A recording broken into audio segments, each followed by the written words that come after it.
ಪರಂ ಶಾಂತಿ Kannada YouTube channel ಪರಂ ಶಾಂತಿ ಬೇಹದ್ ಜ್ಞಾನಕ್ಕೆ ಸ್ವಾಗತ. ಇಂದು ಬಾಪೂಜಿಯವರು ಹೇಳ್ತಾ ಇದ್ದಾರೆ, ಮಕ್ಕಳೇ, ನೀವೆಲ್ಲರೂ ಪರಿಸ್ಥಿತಿಗೆ ಅನುಗುಣವಾಗಿ ಅಚಲವಾಗಿರಿ. ಅಂದರೆ ಭಯಾನಕ ಪರಿಸ್ಥಿತಿಗಳು ಬರಲಿವೆ, ನೀವು ಧೈರ್ಯದಿಂದ ಇರಿ, ಏಕರಸ ಸ್ಥಿತಿಯಲ್ಲಿ ಇರಿ. ಎಂತಹುದೇ ಏರುಪೇರುಗಳು ಬಂದರೂ ಸಹ ನಾಲೆಜ್ಫುಲ್ ಹಾಗೂ ಪವರ್ಫುಲ್ ಆಗಿ ಇರುವಂತೆ ಅಭ್ಯಾಸ ಮಾಡಿ. ಯಾವ ಆತ್ಮನಲ್ಲಿ ಶಾಂತಿ ಹಾಗೂ ಪವಿತ್ರತೆ ಶಕ್ತಿ ಇರುತ್ತದೆಯೋ ಅಂತಹ ಆತ್ಮ ಎಂತಹದೇ ಪರಿಸ್ಥಿತಿ ಬಂದರೂ ಸಹ ಅಚಲವಾಗಿ ಧೈರ್ಯದಿಂದ ನಿಲ್ಲುತ್ತದೆ. ಅಂದರೆ ಏಕರಸ ಸ್ಥಿತಿಯಲ್ಲಿ ಇರುತ್ತದೆ.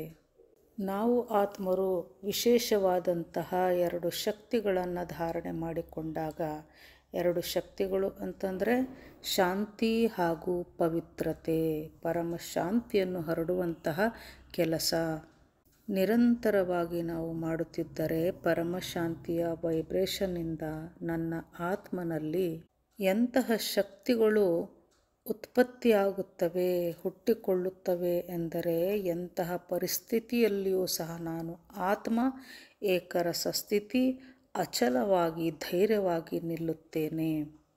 ಮುಂದುವರೆದು ಬಾಪೂಜಿಯವರು ಹೇಳ್ತಾ ಇದ್ದಾರೆ, ನೋಡಿ ಮಕ್ಕಳೇ, ಸಮಯ ಕಳೆದಂತೆ ಈಗ ತಮೋಪ್ರಧಾನ ವಾಯುಮಂಡಲ ಎಲ್ಲೆಡೆ ಹೆಚ್ಚಾಗುತ್ತಾ ಹೋಗುತ್ತಿದೆ.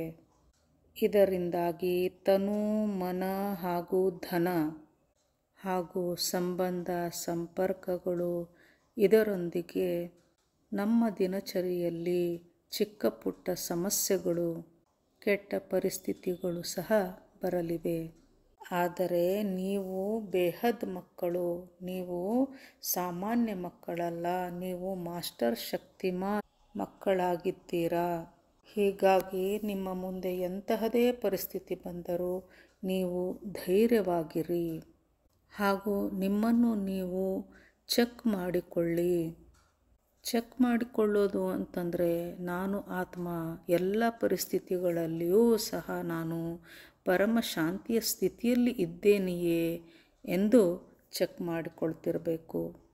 ಶಾಂತಿ ಅಂತಂದರೆ ಕೇವಲ ಬಾಯಿಯಿಂದ ಶಾಂತಿಯ ಪದಗಳನ್ನು ಮಾತನಾಡುವುದಲ್ಲ, ಮನಸ್ಸಿನಿಂದ ನಾನು ಶಾಂತವಾಗಿದ್ದೇನೆಯೇ, ನಾನು ಸದಾ ನಗುತ್ತಾ ಇರುತ್ತೇನೆಯೋ ಅಥವಾ ಪರಿಸ್ಥಿತಿಗಳು ಏರುಪೇರಾದಾಗ ಅದರಂತೆ ನಾನು ದುಃಖದಲ್ಲಿ ಮುಳುಗುತ್ತೇನೆಯೋ ಎಂಬುದನ್ನು ಸ್ವಯಂ ನಾವು ಚೆಕ್ ಮಾಡಿಕೊಳ್ತಾ ಇರಬೇಕು.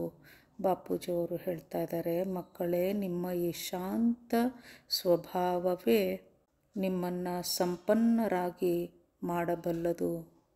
ಅಂದರೆ ಪರಮ ಶಾಂತಿಯ ವೈಬ್ರೇಷನ್ ಯಾವುದು ಈ ಒಂದು ವಾಯುಮಂಡಲವನ್ನು ಶುದ್ಧವಾಗಿ ಮಾಡುತ್ತಿದೆಯೋ, ಈ ವಾಯುಮಂಡಲದ ತಮೋಪ್ರಧಾನತೆಯನ್ನು ದೂರ ಮಾಡಿ ವಾಯುಮಂಡಲವನ್ನು ಸತೋಪ್ರಧಾನವನ್ನಾಗಿ ಮಾಡುತ್ತಿದೆಯೋ, ಆ ಪರಮ ಶಾಂತಿಯ ವೈಬ್ರೇಷನ್ ನಮ್ಮ ಮೇಲೂ ಸಹ ಪ್ರಭಾವ ಬೀರುತ್ತದೆ. ಅಂದರೆ ನಾವು ಪರಮ ಶಾಂತಿಯಲ್ಲಿ ಇರತೊಡಗುತ್ತೇವೆ. ಇದರ ಜೊತೆಗೆ ನಾವು ನಮ್ಮ ಒರಿಜಿನಲ್ ಸ್ವರೂಪದಲ್ಲಿಯೂ ಸಹ ಇರುತ್ತೇವೆ. ಅಂದರೆ ನಾನು ನನ್ನ ಆತ್ಮ ಸ್ವರೂಪದಲ್ಲಿರುತ್ತೇನೆ, ತಂದೆಯ ರೂಪವನ್ನು ಧಾರಣೆ ಮಾಡಿರುತ್ತೇನೆ.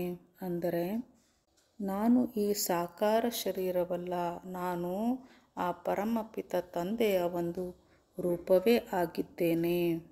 ಇದುವೇ ನನ್ನ ಸೀಟ್ ಆಗಿದೆ, ಇದುವೇ ನನ್ನ ಸರ್ವೋನ್ನತ ಆಸನವಾಗಿದೆ, ಸ್ಥಿತಿಯಾಗಿದೆ. ಹಾಗೂ ಈ ಸೀಟ್ನಲ್ಲಿ ನಾನು ಸದಾ ಸೆಟ್ಟಾಗಿರುತ್ತೇನೆ ಹಾಗೂ ಸದಾ ಹಸನ್ಮುಖಳಾಗಿ ಅಚಲ ಅಡೋಲ ಸ್ಥಿತಿಯಲ್ಲಿ ಇರುತ್ತೇನೆ. ಅಂದರೆ ಯಾವುದಕ್ಕೂ ಸಹ ಧೈರ್ಯಗುಂದದೆ ಏನೇ ಪರಿಸ್ಥಿತಿ ಬಂದರೂ ಧೈರ್ಯವಾಗಿ ನಿಲ್ಲುತ್ತೇನೆ ಹಾಗೂ ಪರಮ ಶಾಂತಿಯಲ್ಲಿರುತ್ತೇನೆ. ನಾವು ಈ ರೀತಿ ಇದ್ದಾಗ ನಮ್ಮ ಪ್ರಭಾವ ನಮ್ಮ ಮನೆಯಲ್ಲಿಯೂ ಸಹ ಬೀಳುತ್ತದೆ. ಅಂದರೆ ನಮ್ಮ ಮನೆಯಲ್ಲೂ ಸಹ ಪರಮ ಶಾಂತಿ ತುಂಬಿಕೊಳ್ಳುತ್ತದೆ. ಅಲ್ಲದೆ ಮನೆಯಲ್ಲಿರುವ ನನ್ನ ಪರಿವಾರದವರು ಸಹ ಪರಿವರ್ತನೆಗೊಳ್ಳುತ್ತಾ ಹೋಗುತ್ತಾರೆ. ಅವರಿಗೂ ಪರಮ ಶಾಂತಿಯ ಅನುಭವ ಆಗುತ್ತಾ ಹೋಗುತ್ತದೆ. ಹೀಗಾಗಿ ನಾವು ನಮ್ಮನ್ನು ನಾವು ಅತಿ ಸೂಕ್ಷ್ಮವಾಗಿ ಚೆಕ್ ಮಾಡಿಕೊಳ್ತಾ ಇರಬೇಕು. ಬಾಪೂಜಿಯವರು ಹೇಳ್ತಾ ಇದ್ದಾರೆ, ಮಕ್ಕಳೇ, ಸ್ವಪರಿವರ್ತನೆಯಿಂದಲೇ ವಿಶ್ವ ಪರಿವರ್ತನೆ ಆಗಲಿದೆ. ಆದರೆ ವಿಶ್ವದಲ್ಲಿ ಶಾಂತಿ ನೆಲೆ ಮಾಡುವ ಮುನ್ನ ನಿಮ್ಮ ಮನೆ ಶಾಂತಿಯಿಂದ ತುಂಬಿರಬೇಕಲ್ಲವೇ? ಹಾಗಾದರೆ ಮನೆಯಲ್ಲಿ ಶಾಂತಿ ನೆಲೆ ಮಾಡಲು ಹೇಗೆ ಸಾಧ್ಯ? ನಾನು ಆತ್ಮ ನನ್ನ ಒರಿಜಿನಲ್ ಸೀಟ್ನಲ್ಲಿದ್ದಾಗ ಆಗ ನಾನು ಸಂಪೂರ್ಣವಾಗಿ ಮಾತಿನಲ್ಲಿಯೂ ಸಹ ಮೌನ ಹಾಗೂ ಮನಸ್ಸಿನಲ್ಲಿಯೂ ಸಹ ಮೌನಿಯಾಗಿರುತ್ತೇನೆ. ಇದರಿಂದ ನಮ್ಮ ಮನೆ, ನಮ್ಮ ಪರಿವಾರದಲ್ಲಿಯೂ ಸಹ ಶಾಂತಿ ನೆಲೆ ಮಾಡುತ್ತದೆ. ನಿಮ್ಮ ಪರಿವಾರದಲ್ಲಿ ಇರುವಂತಹ ಸದಸ್ಯರು ಅವರು ಜ್ಞಾನ ಮಾರ್ಗದಲ್ಲಿ ನಡೆಯದೇ ಇದ್ದರೂ ಸಹ ಅವರು ಶಾಂತ ಸ್ವರೂಪರಾಗಿ ಇರಬೇಕಲ್ಲವೇ? ಅಂದರೆ ನಾವು ನಮ್ಮ ಎಲ್ಲ ಜವಾಬ್ದಾರಿಗಳನ್ನು, ನಮ್ಮ ಪರಿವಾರದವರ ಎಲ್ಲ ಜವಾಬ್ದಾರಿಗಳನ್ನು ಪರಮಪಿತ ತಂದೆಗೆ ಒಪ್ಪಿಸಬೇಕು.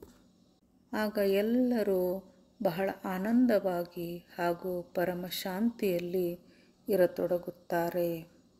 ನಮ್ಮೆಲ್ಲ ಜವಾಬ್ದಾರಿಗಳನ್ನು ಪರಮಪಿತನಿಗೆ ಸಂಪೂರ್ಣವಾಗಿ ಒಪ್ಪಿಸಿದಾಗ ಪರಿವಾರದಲ್ಲಿ ಶಾಂತಿ ಮೂಡುತ್ತದೆ. ಮುಂದುವರೆದು ಬಾಪೂಜಿಯವರು ಹೇಳ್ತಾ ಇದ್ದಾರೆ, ಯಾವ ಮಕ್ಕಳು ತಂದೆ ಹೇಳಿದ ಮಾರ್ಗದಲ್ಲಿ ಅವರ ಶ್ರೀಮತ್ತಿನಂತೆ ನಡೆಯುತ್ತಿದ್ದಾರೆಯೋ ಅವರು ತಮ್ಮ ಗುರಿಗೆ ಬಹಳ ಹತ್ತಿರದಲ್ಲಿದ್ದಾರೆ. ಹಾಗಾದರೆ ಈಗ ನಾವು ಬಹಳ ಅಟೆನ್ಷನನ್ನು ಇಡಬೇಕಾಗುತ್ತದೆ ಹಾಗೂ ನಮ್ಮ ಗುರಿಯತ್ತ ಸಾಗಬೇಕಿದೆ. ಈ ರೀತಿ ಬಹಳ ಸರಳವಾಗಿ ಸುಂದರವಾಗಿ ಇರುವಂತಹ ಮಾರ್ಗವನ್ನು ಬಾಪೂಜಿಯವರು ನಮಗೆ ತಿಳಿಸ್ಕೊಡ್ತಾ ಇದ್ದಾರೆ. ಅಂದರೆ ನಾವು ನಮ್ಮ ಆತ್ಮಸ್ವರೂಪದ ಸೀಟ್ನಲ್ಲಿ ಸೆಟ್ ಆಗಿದ್ದೇವೆಯೋ ಎನ್ನುವುದನ್ನು ನಾವು ಗಮನ ಹರಿಸಬೇಕು. ನಾನು ಆತ್ಮಸ್ವರೂಪದಲ್ಲಿಲ್ಲ, ನನ್ನ ಸೀಟಿನಲ್ಲಿ ನಾನು ಇಲ್ಲ ಅಂದಾಗ ತಕ್ಷಣವೇ ಚೆಕ್ ಆ್ಯಂಡ್ ಚೇಂಜ್ ಮಾಡುತ್ತಾ ಹೋಗಬೇಕು. ಇದರ ಬಗ್ಗೆ ನಾವು ಸ್ವಲ್ಪ ಅಟೆನ್ಷನ್ ಕೊಟ್ಟರೂ ಸಾಕು, ನಾವು ಆತ್ಮಸ್ವರೂಪಕ್ಕೆ ಸಂಪೂರ್ಣವಾಗಿ ಬರಬಲ್ಲೆವು ಹಾಗೂ ಬಹಳ ಬೇಗನೆ ನಮ್ಮ ಗುರಿಯನ್ನು ಸಹ ತಲುಪಬಲ್ಲೆವು. ನಮ್ಮ ಗುರಿ ಏನು ಅನ್ನೋದನ್ನು ಬಾಪೂಜಿಯವರು ಪದೇ ಪದೇ ಸ್ಪಷ್ಟವಾಗಿ ನಮಗೆ ತಿಳಿಸಿಕೊಟ್ಟಿದ್ದಾರೆ. ನಮ್ಮ ಗುರಿ ತಂದೆಯ ಸಾಕ್ಷಾತ್ಕಾರವನ್ನು ಮಾಡಿ, ವಿಶ್ವ ಪರಿವರ್ತನೆಯನ್ನು ಮಾಡಿ, ವಿಶ್ವ ಕಲ್ಯಾಣವನ್ನು ಮಾಡಿ, ತಂದೆಯೊಂದಿಗೆ ನಮ್ಮ ಮನೆ, ನಮ್ಮ ಪರಂಧಾಮವನ್ನು ಸೇರುವುದೇ ನಮ್ಮ ಗುರಿಯಾಗಿದೆ. ಹೀಗಾಗಿ ನಾವು ತಂದೆಯ ಮೇಲೆ ಸಂಪೂರ್ಣವಾದ ನಂಬಿಕೆಯನ್ನು ಇಟ್ಟು ಪುರುಷಾರ್ಥವನ್ನು ಮುಂದುವರಿಸಬೇಕಿದೆ. ಜಲ್ದ್ ಸೆ ಜಲ್ದ್ ಹಮಾರೆ ಪುರುಷಾರ್ಥ ಕಾ ಪವರ್ಫುಲ್ ರಿಸಲ್ಟ್ ದಿಖನಾ ಶುರು ಹೋ ಜಾಯೇಗಾ ಅಂತಿದ್ದಾರೆ ಬಾಪೂಜಿ.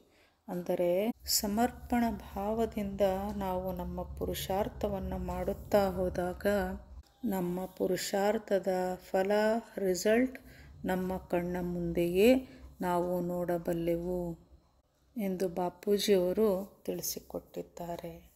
ಪರಂ ಶಾಂತಿ.